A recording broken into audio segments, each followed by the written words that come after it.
myself on another level of service today. I will work with you. I will work for you. And together we will return Murga Tableland to the house of the rising sun and under the leadership of the Honorable Kamla Prasad Bisesa. As you all know, only too well, the world as we know it has changed.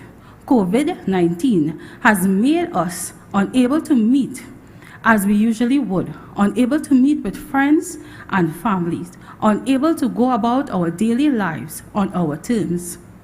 Even more worrying, COVID-19 has affected the livelihoods of many.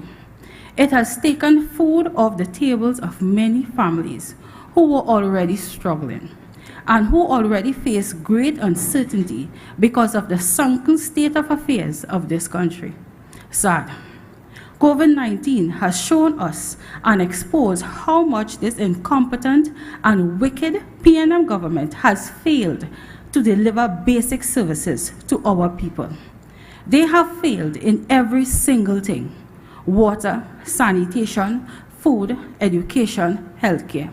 As I speak to you tonight, the entire constituency of Murga Tableland is without water. In most areas like Hindustan, I get numerous calls. Frederick, I hear you on a daily basis. What could I do when this rowdy government has failed us all? Every single arm of the rowdy PNM government has failed. As we commonly say, things have gone from bad to worse. Having been on the ground and attending to the concerns raised by many, I can say with great certainty that the people of Murga Tableland have been affected significantly. I have seen the hurt, the pain, the anguish, the mistreatment, and the mismanagement, which has led to abject poverty, suffering, and despair of the citizens of this country. But I am proud that despite this, through the inspiring leadership of the political leader and through the many hard-working members of this party and the generous support of the business community, we were able to bring relief to over 700 families and counting. We have not been afraid of walking the roads less traveled, or in this case, the bad roads, the streets, the traces, the dirt tracks, the places and spaces less traveled and often forgotten. Household packages were prepared and distributed to these families who were in desperate need. Our offices have also assisted almost 1,000 persons in applying for different grants and services being offered by the government. We continue to lament the fact that there needs to be a faster processing of these applications in order for us to ease the burden being faced by our citizens, acknowledging that we have to adjust to a new normal. A new normal also means getting rid of this PNM government, for we cannot survive underneath this regime. As they continue to fail the people of Trinidad and Tobago, the mass never arrived. But as always, we knew we could not wait. Once again, the promises and all talk we could not depend on. This is why, under the direction of our political leader, we have been able to distribute several hundred face masks, and I intend on delivering more. Murga Tableland deserves more, and I have answered the call to deliver. I am Michelle Benjamin, and I promise you, more with Michelle and the United National Congress. I ask for your continued support as we move forward, as we move upwards, as we finally deliver to the people of Murga Tableland what they deserve, more. We as a constituency will work together in building our infrastructure, filling the gaps of social services, and bringing to you, the people, a better standard of living with numerous employment opportunities. So yes, while others promise, we will show you that the UNC has and will deliver. Thank you.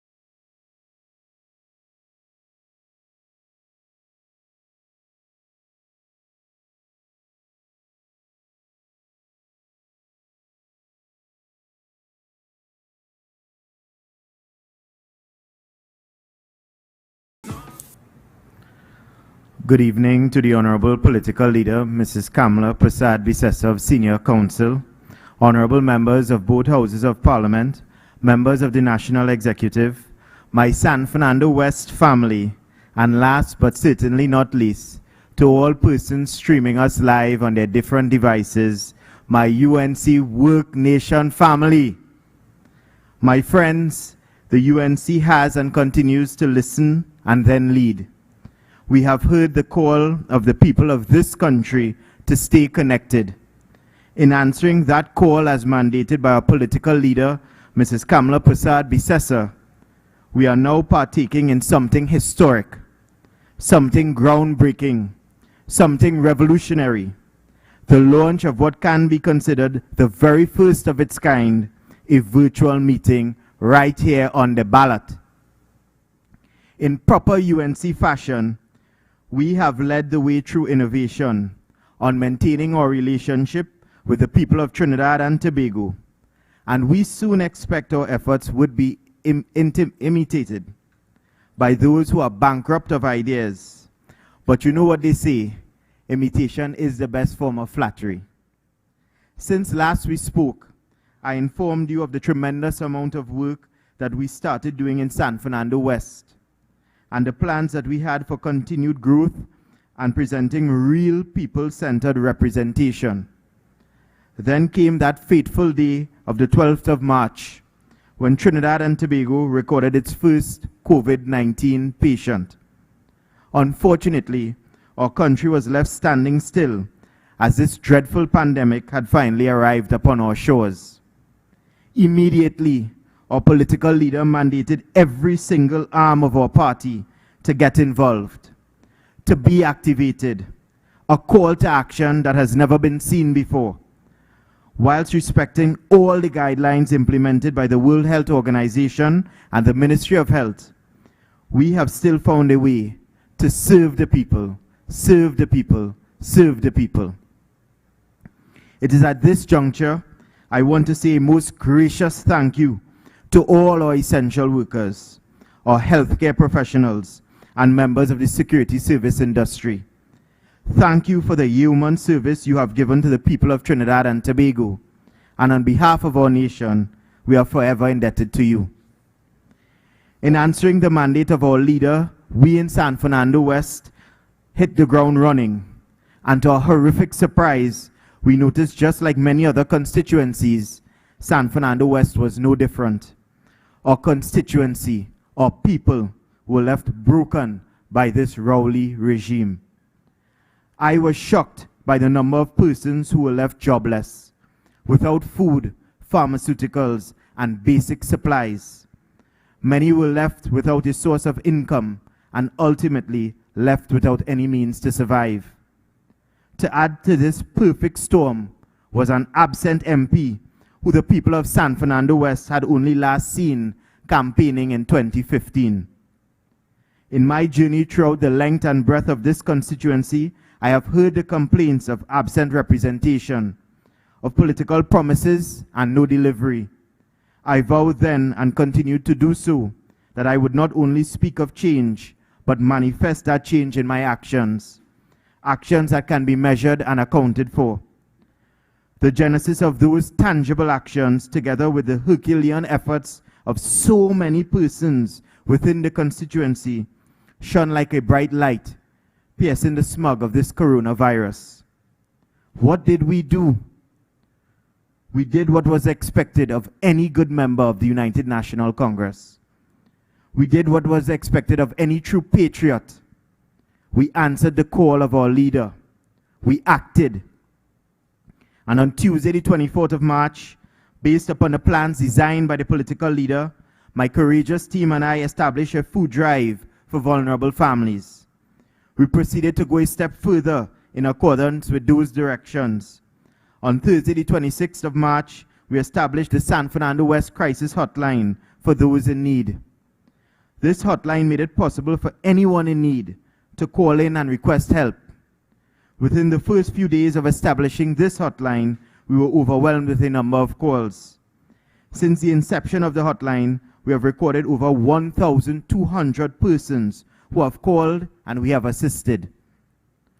Our food hampers range from dried and canned goods to green market produce, to fruits and vegetables, all in an effort to assist our local farmers who have been terribly affected during this pandemic. We also distributed fresh fish that was donated to our food drive by generous individuals. Our party's relief efforts also included the provision of masks and hand sanitizers to some members of our essential services, such as the Trinidad and Tobago Police Service, doctors, and nurses. However, my friends, I must lament, as much work has been completed, there is still a significant amount of work to be done nationwide. That never before have I ever witnessed a government not properly in sync with the needs of its people. That on the morning of Tuesday, the 31st of March, whilst at my office, I was inundated with calls from our hotline from persons who visited the Ministry of Social Development and Family Services to receive forms for assistance promised to them during this pandemic. They were despondent. Persons were made to line up for hours only to be greeted by an officer who did not take any information nor answer any questions, but simply provided a slip of paper. My friends, these grants were to be accessed by the most vulnerable persons in our society. Where am I getting a computer? I don't have one, I cannot afford it. Where am I getting a scanner? I don't have one, I cannot afford it. No cyber cafe would be open as they weren't considered essential services. What am I to do? That Tuesday, I spent hours in my office printing and assisting persons to fill out forms and scanning emails to addresses provided. Such was the level of callousness, incompetence shown by this Rowley administration to the most vulnerable in our society during this pandemic. Weeks later, whilst they sit in their ivory towers, well taken care of without a worry in the world, there exists a number of inconsistencies about relationships with the Maduro regime in Venezuela. Inconsistencies about who came to Trinidad, what aircraft brought them. Inconsistencies that led to many more questions and answers. What was the nature of the conversation held at the diplomatic center? Were there any other treaties broken? All placing the people of this country at risk to possible sanctions. My friends, the road ahead will continue to have its challenges, and it's not going to be easy. Nothing in this country ever is. But if you work hard and work honestly, you will achieve what you set out. I continue to thank the United National Congress for the privilege of being selected. I will not let you down. I will continue to work night and day to win San Fernando West. Together with my team, we will continue to work to deal with the works that we've started before this pandemic by listening, then leading, by consulting with all stakeholders in San Fernando West, residents and business owners alike, as we put the final touches on the People's Manifesto. These are and continue to be difficult times, from COVID-19 to the Rowley regime's lies and mismanagement. But with the UNC under Kamla Persad-Bissessar, we have the best chance of success. We will have a brighter future together, and together we will rebuild a better TNT. A TNT our children can be proud of. I love my country. I love our party. I love our people. We are UNC and proud.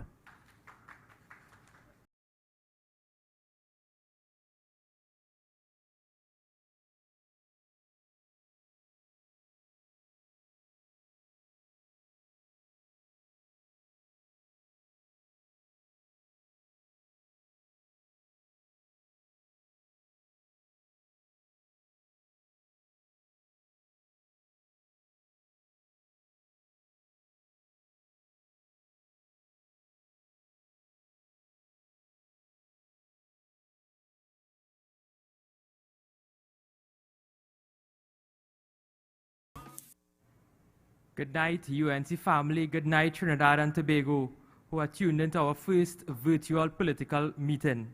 I want to firstly acknowledge the next Prime Minister of Trinidad and Tobago, the Honorable Kamla Persad-Bissessar of Senior Council. A woman who has the plan, a woman who has the competency, a real leader to rescue Trinidad and Tobago from this wicked, Rowley PNM government.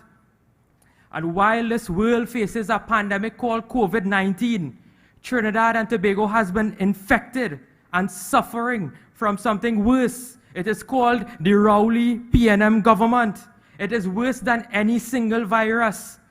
And while this world faces a pandemic of a virus, Trinidad and Tobago is facing a pandemic of lies. This Rowley PNM government is a culmination of corruption, nepotism, favoritism, and gross incompetence. Recently, this nation has seen them who they really are. Our political leader stripped them of their lies. Rowley and his sidekick Stuart Young has been exposed as misleading the people of Trinidad and Tobago regarding this Venezuelan meeting. We have seen who the real traitors are. They have engaged in a pandemic of lies. They lie about Delcy. They lie about testing. They lie about fuel shipment. They lie about Venezuela. They're lying about Petrotrin. Every single thing that this PNM government says is a lie. But tonight, I want to speak to you about the con job being done on this country on the guise of COVID-19.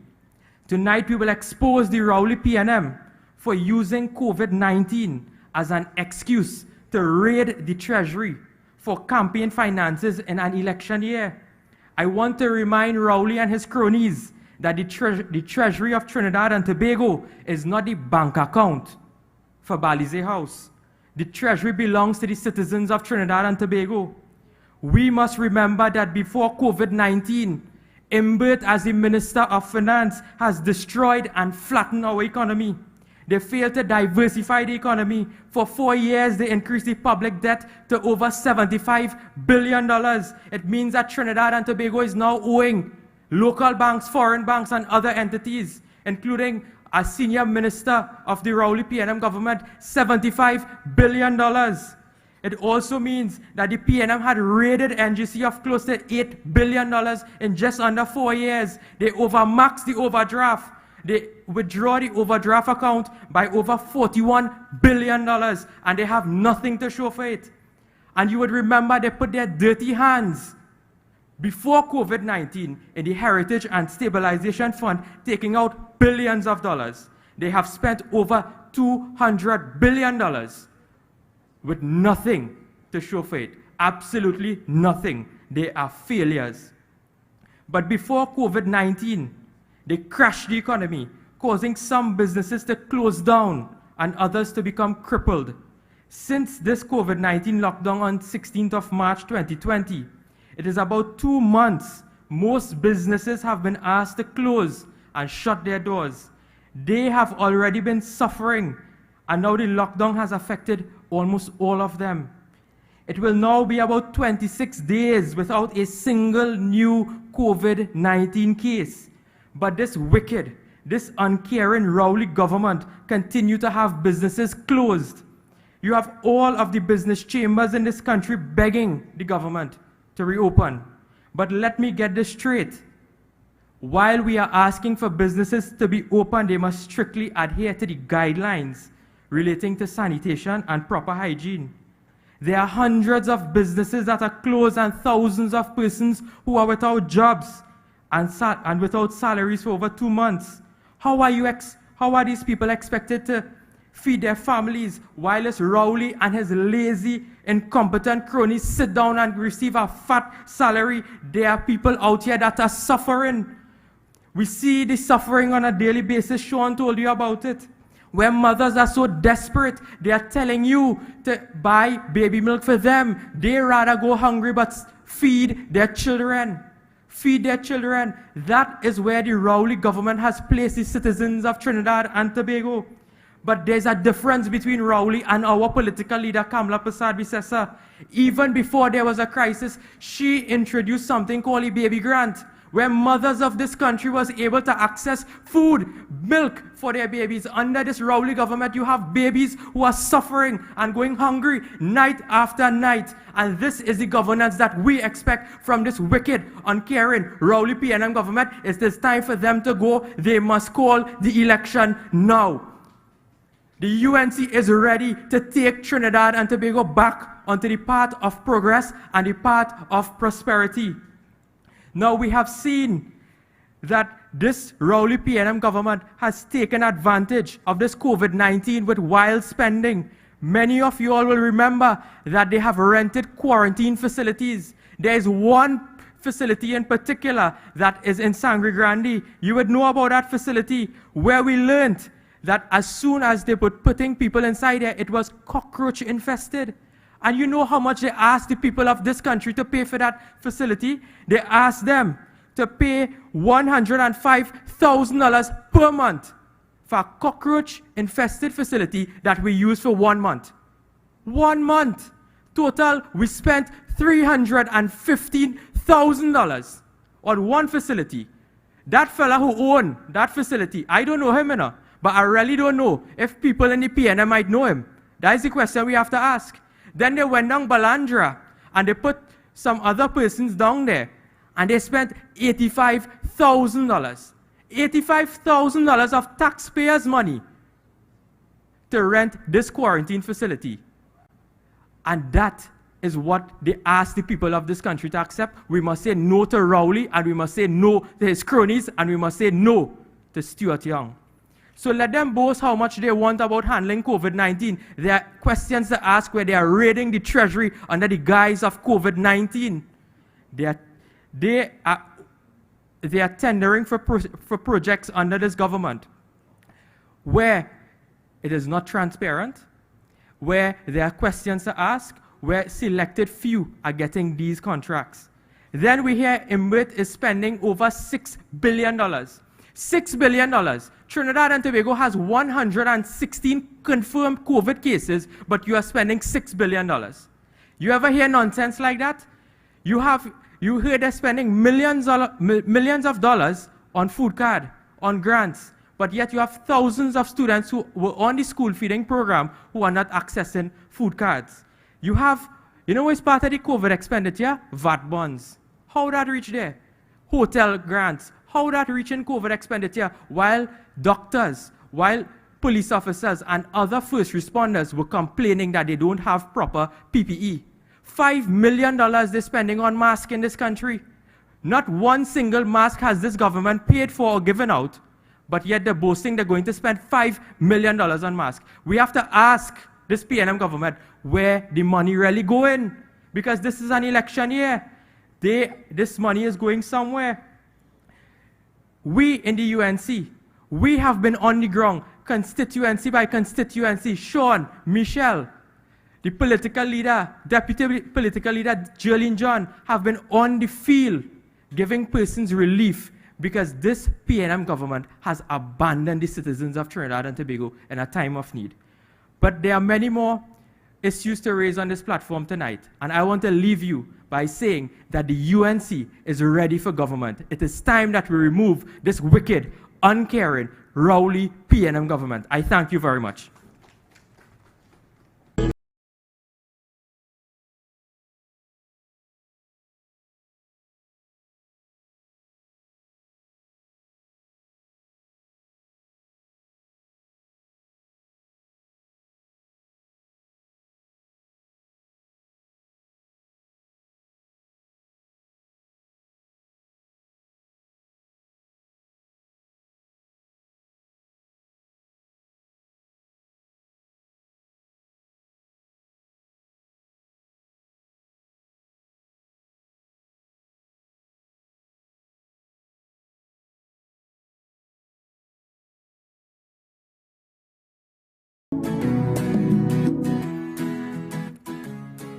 Tonight, we want to thank the Honorable Political Leader, the Honorable Kamla Prasad-Bissessar, the leader of our great party, for another first, the first virtual political meeting.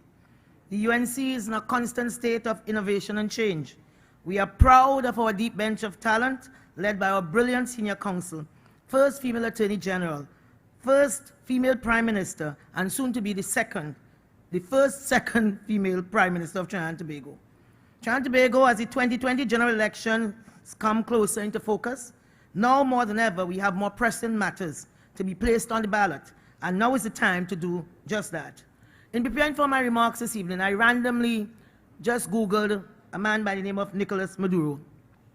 And what I found immediately, numerous articles came up, but the one at the top was one issued by the US State Department, dated March 26, 2020. Very briefly, I'll just say, you know, they talked about him being indicted with some of his cronies. They remain plagued by criminality and corruption for more than 20 years.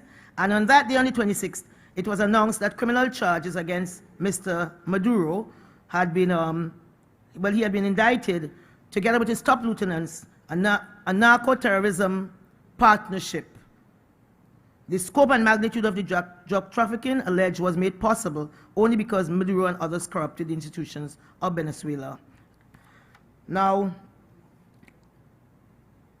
the U.S. Department of State, through its narcotics reward program, offered or is offering currently $15 million for information leading to the arrest and or conviction of Mr. Maduro. Now, and then so let me look at this lady who is currently in the news, Ms. Delcy Rodriguez. And I saw in January 2020, she would have gone to Spain and she could not have come off the plane. She was on the tarmac. As a matter of fact, the Minister of Transport went on the plane to meet her, and there was a big furor in Spain.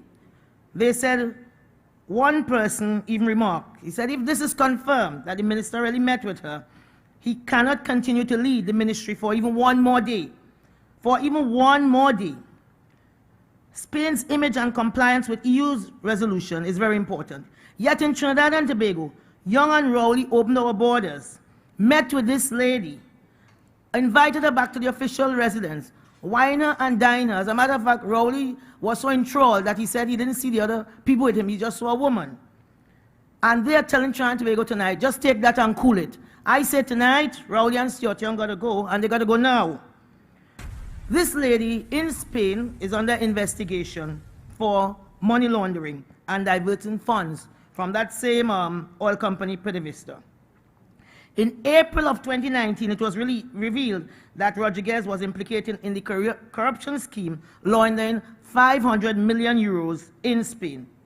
Now, if it is, just by a casual Google, you could find this, because why the day after her boss, Nicolas Maduro, was indicted, she was greeted and treated in Trinidad and Tobago.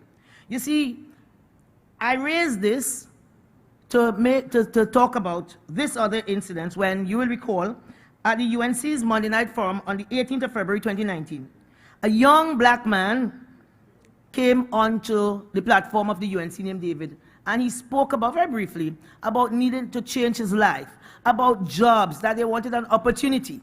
The following day, the Minister of National Security, no less, called a press conference. I remember my phone just started to go crazy.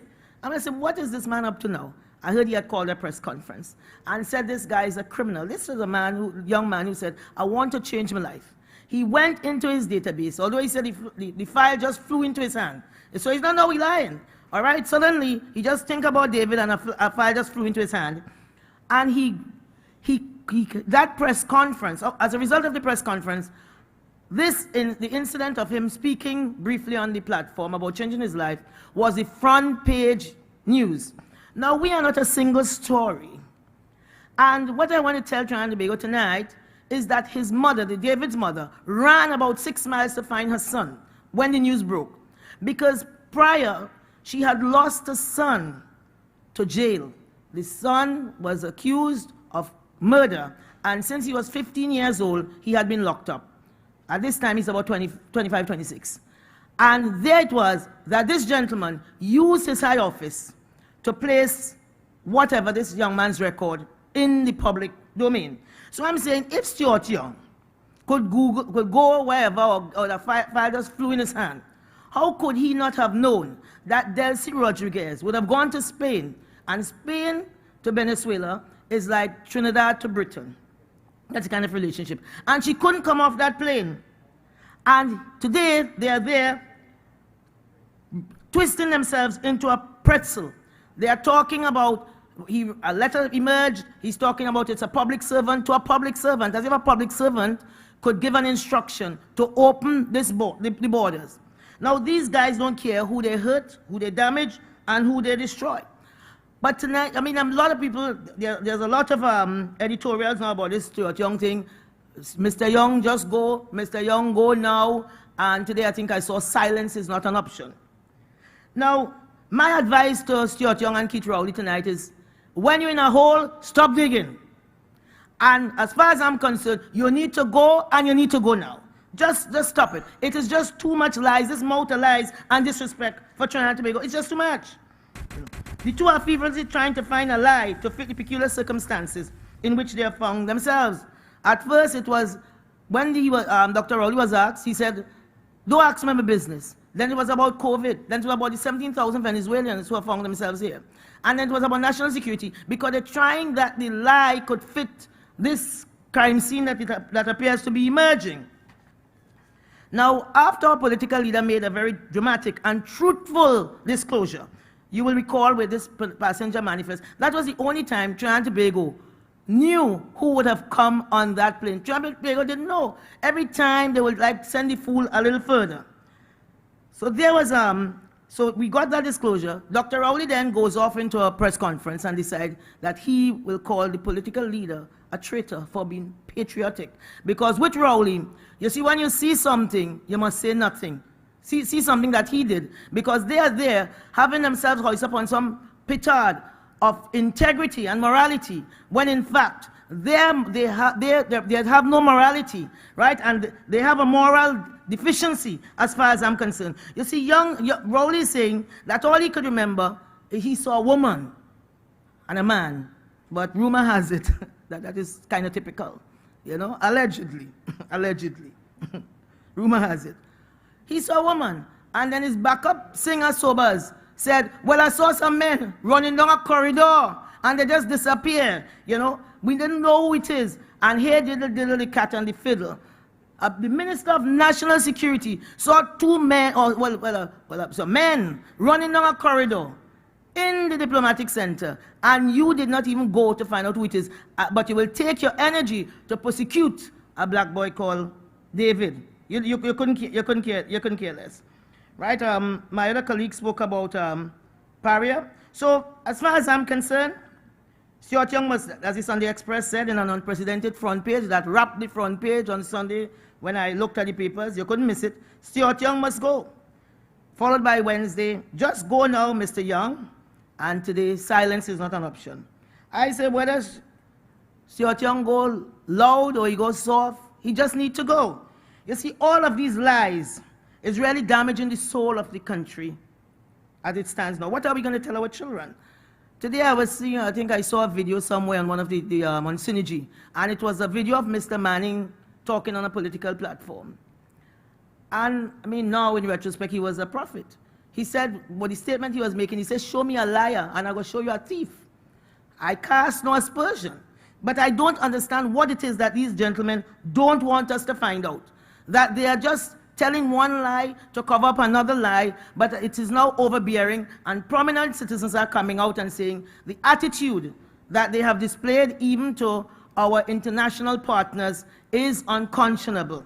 Now, these people misbehave to the point, well, Young in particular, that with his conversation with the US ambassador, he came, of course, and he told one story, and the career professional, the ambassador, said, we usually don't get into a country's business, but because he talked, now I will have to tell you what really transpired.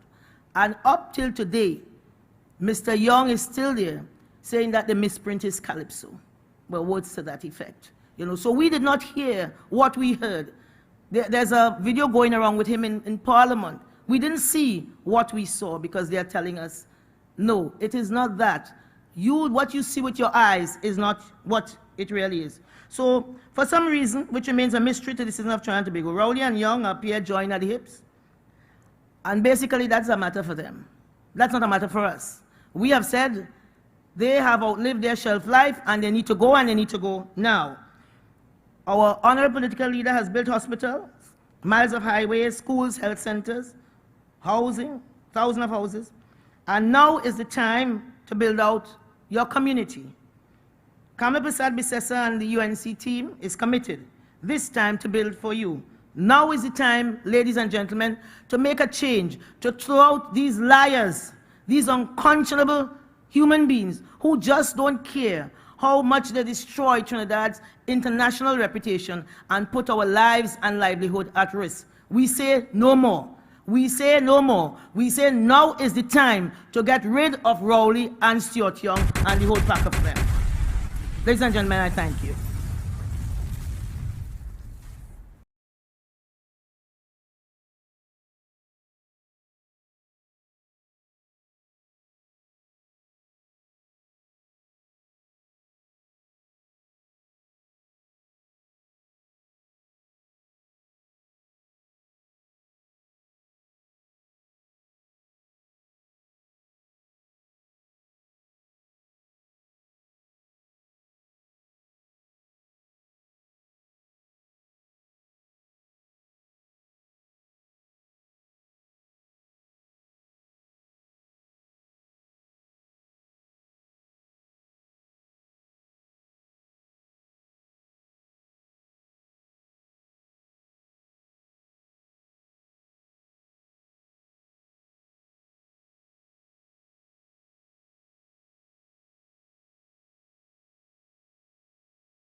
Good evening, everyone.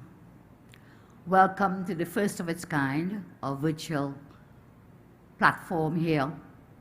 We know that a change will come in this country. So I thank I.A.N. Sometimes I have to say no to I.A.N., but lovely song. A change is going to come. So good evening, everyone. Welcome to our virtual forum. As I speak with you, we are talking in a time of darkness. A dark moment in our history. And not just because of COVID-19, but because of Rowley and his government.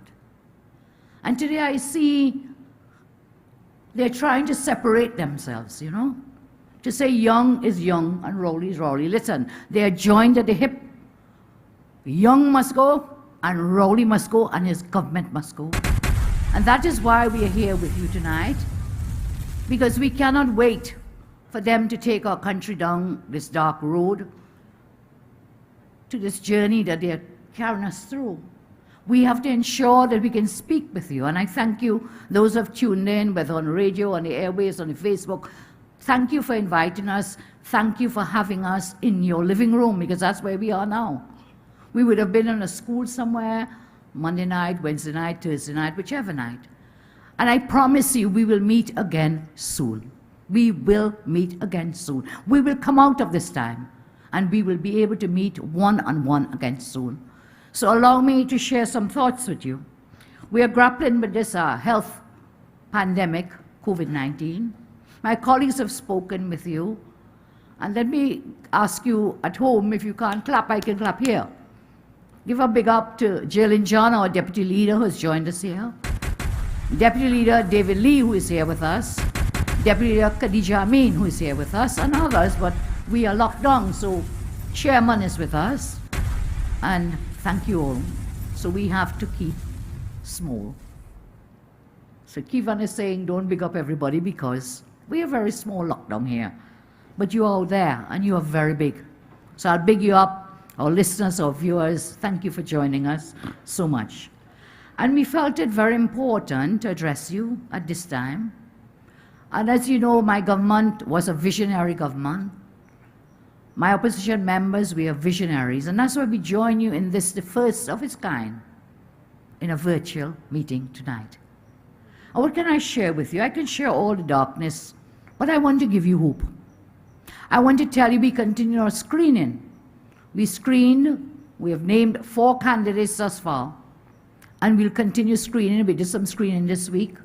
And I'm very happy to tell you we found the right candidate for St. Joseph. But that is a seat, you know, gave us a little worry. We found the right candidate. Tomorrow we'll roll out candidates. We screened Laventil yesterday, Naparima, Tabaquite. And so for those who are faint-hearted and think the party is not doing its job, the party is working. We are doing what we have to do in this time in a clock-down manner, and we reveal all to you. What I see happening in the Parliament, we have a Parliament sitting tomorrow. Our members have filed, I think Dr. Tiwaris filed a motion to deal with the economy and businesses in this time of COVID. So private members' motion, but I want you to understand what's going on in the Parliament. The Parliament is the highest court of the land. It has always been everywhere, anywhere in our system of governance. But what the government is doing, they're shutting down the voices of the opposition. That's why we have to come to speak with you tonight, and we will come again another night, another day. We will be there with you to let you know what is happening. So in the Parliament, they use the Parliament to shut the voices of the opposition, but they will not silence me. They are silent. Jalen told you today, silence is not an option. You have to come clean with the population and do not separate Young from Rowley. They are one and the same. You have one coin, you have both sides of the coin, yes? But it's the same coin, it is the same government. So whether it is Young, whether it is Rowley, any of them, their main job right now, Anil, what it is? To shut down the voices of those who speak and bring the truth to the nation. A few weeks ago, you remember, I did a press conference. I was branded a traitor by none other than the Prime Minister. But Mr. Prime Minister, if there's any traitor in the room, and you and I in the room, it is not me. I am not the traitor. I brought the information to the knowledge of the public. I had a duty so to do, and that is what I did. If information comes to me, I would share it with you all, you know. You, John Public, you out there, I will come to you. I will share it with you. So if there's any traitor in the room, Mr. Prime Minister, it is not Kamla Prasad Bisesa. And by the way, if you have not yet read it, I caused my lawyers to deliver a letter to you. It is known as a pre-action protocol letter. Yes, I'm going to sue you. And lawyers are claiming on that pre-action letter $2 million for defamation of my character. If it is one thing I stand for, as Sean said earlier, I stand for the people of Trinidad and Tobago. I stand for TNT. I am the most patriotic person you can find. Can you say the same, Prime Minister? When you met with Ms. Delzy, what did you meet about? What did you talk about? You came to the Parliament when we asked you, stuttering and stammering. You couldn't even speak. You couldn't even swallow your spit, as they say, your spittle, because you were so lying to the people of this land. You said first it was about COVID, yes? Then it morphed into a courtesy visit. Imagine this country is on lockdown, borders closed down, you let a plane come, you let people come, and you say, oh, well, we talked about COVID-19. Well, what exactly about COVID-19? Then you morphed into, from COVID-19, you said it was about a courtesy visit, man.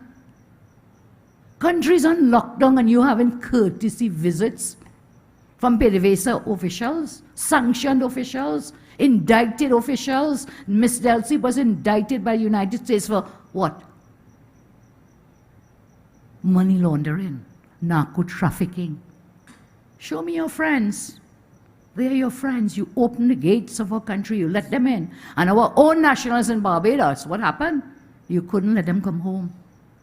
You went through, you said you drill down, you drill down, you drill down.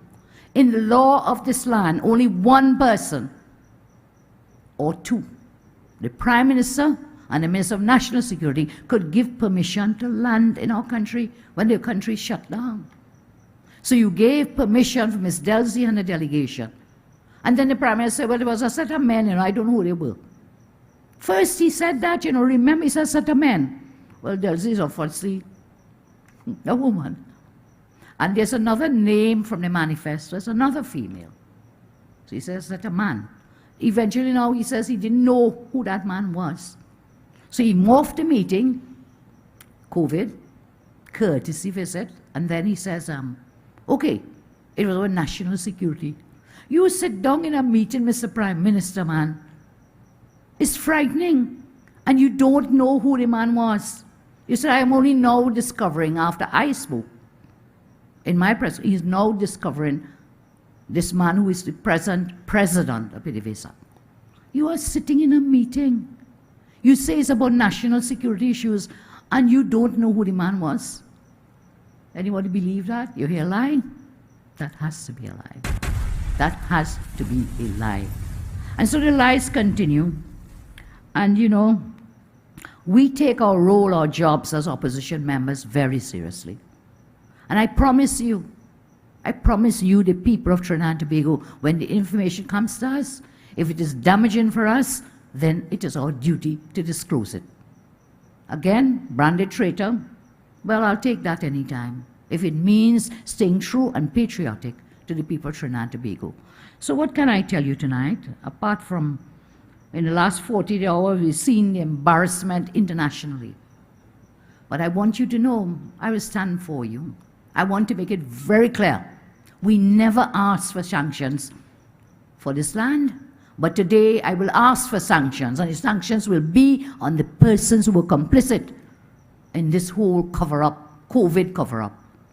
So Madam Delcy is sanctioned, the president of PDVSA is sanctioned, but you know, they're not reminding us, and I will remind you from the manifest, that the vice president in charge of gas was also here in that delegation. Why all these people come to talk about COVID? Are you serious, Prime Minister? You expect anyone to believe you? Come clean with the people, maybe they'll forgive you, but I certainly will not forgive you. And if any sanctions come onto us, they must come on Young, they must come on Rowley, and anyone else who is complicit in this matter, including the husband of the Speaker of the House. We tried to raise this matter so many times. I'm reminded over 22 times we raised questions on COVID before they took steps. We brought the motion, they turned it down. And every time, each time, the Speaker of the House and the President of the Senate, they're good people, they're good hearts and good souls, but their actions are not good. They are not in the best interest of the people of Trinidad and Tobago.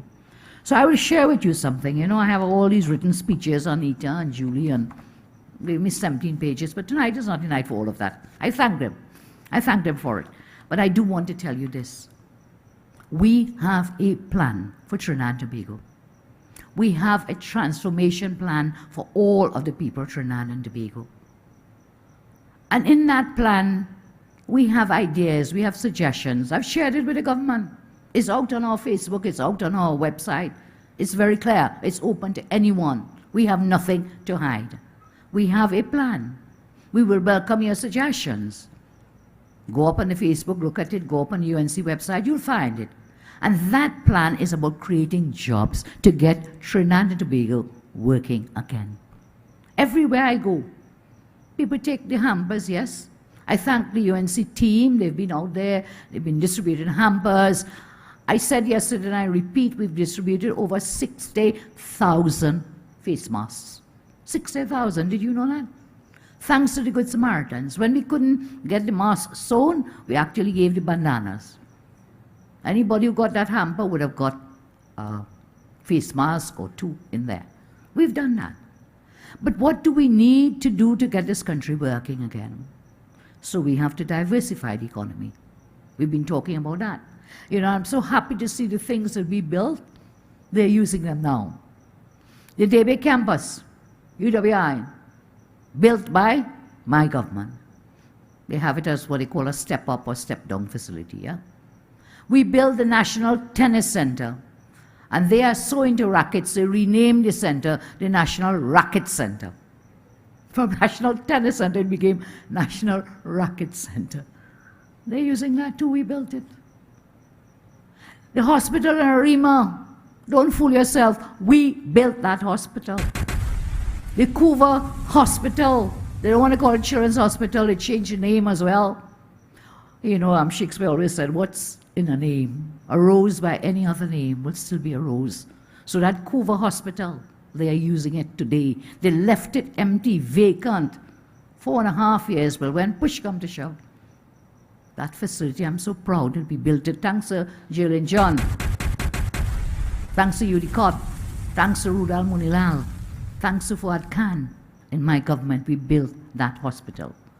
And we also started the building of the Point Fortin Hospital, which I think they want to open before the elections. Go ahead and open it. People need a hospital in Point Fortin. So all these facilities, they were ours. We built them. And you know, we had the vision then, and I still have that vision, Somebody told me stop talking about laptops because everybody's using a smartphone.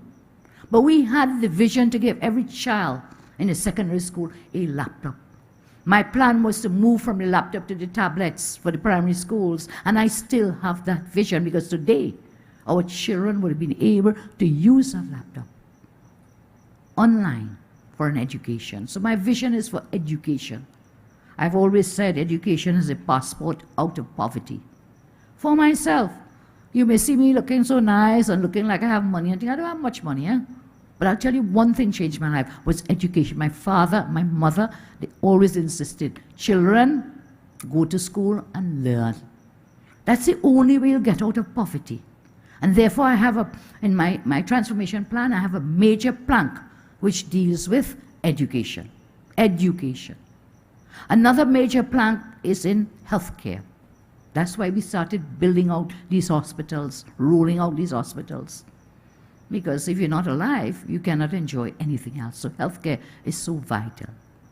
And the man who is not a real doctor, his own prime minister insulted him in his face, Diyal Singh. I have a candidate coming for you, Diyal Singh, in St. Joseph, and we'll rock St. Joseph, you win St. Joseph. What's his name? He's Alloy Hunt. Tomorrow we'll send out the details. He has a master's in criminology from Cambridge University. Cambridge University, can you believe it? A master's in criminology. He's a former soldier of Trinidad and Tobago. And he has several other distinctions in education. But you know what? He's also a very kind and gentle human being. Yes, he is a brother of Gary Hunt, former PNM minister. He's a brother of Gary Hunt.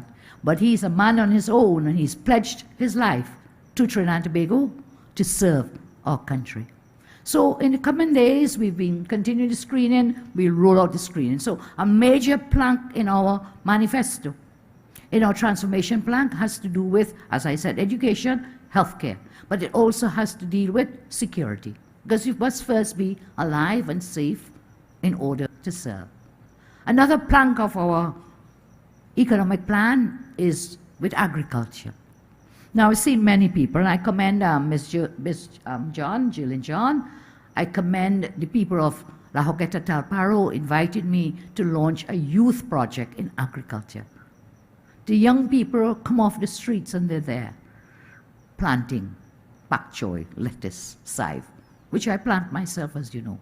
They said they were inspired by my project when I put up the video, and I'll have to put up another video of my garden because it's grown a lot more since then. So a lot of people have been home, have been planting. Food security is a vital part of our plan because you see we use $6 billion, get it in foreign exchange, $6 billion to import what we eat. That can't be right. Food security is a vital plank. Agriculture is a vital pillar of our national economic plan. So healthcare, education, agriculture, yes, and then we have the 12 prosperity engines in my plan. I've shared them with you, and I'll share them again at another time, but tonight is not a night for a very long meeting. But I want you to know we do have a plan. I said we must reduce the tax burden on our citizens, and especially in this COVID time. Reduce taxes, both personal taxes, income tax, and corporation tax. And as I did before, I will do again, remove VAT. Remove the VAT on all food items. We will do it again.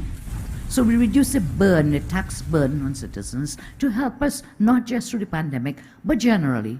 I saw President Trump in the US, when he reduced the taxes, businesses started to come back from all over the world where they went to get low taxes, went back into the US, went back to develop in the US, and before the COVID, they were really pumping the jobs in that country because businesses were returning. So reduce tax burden. That's another part of our plan. So healthcare, education, taxes, and there's a lot more in our plan. I had begun the job to diversify the economy. That is why we were building all these hospitals. Because we here, close in the Caribbean, we could have medical tourism. So people would come. Instead of going to Colombia or Venezuela or US, they could come here for first class, first world healthcare. That's why we were building all those hospitals. I was also into sports tourism. That's why we built the velodrome, the cycling velodrome, the tennis center. For swimming as well, we had the swimming, my former Minister of Sports will remember, we had the swimming facility which we developed. So we would have sports tourism, medical tourism, diversified economy, those are two ways, and of course agriculture. But the plan has far more than that, but I'll talk to you another night. We shall meet again soon. May the good Lord continue to bless and keep you. And, God willing, with your prayers, with your help, we will come together again. We'll meet again, one-on-one and face-to-face. But in the meantime, I ask you to stay safe, social distance, wear your mask, your hygienic things, take the advice coming from the health authorities. In the meantime, I ask you, remember always, I will always be there with you. I love you very much. I tell you, you will have other leaders. You had other leaders, in fact. You will have other leaders after me, but you will never, ever have a leader who loves you as much as I do. God bless, and I thank you very much. Father God, it's me again. Father God,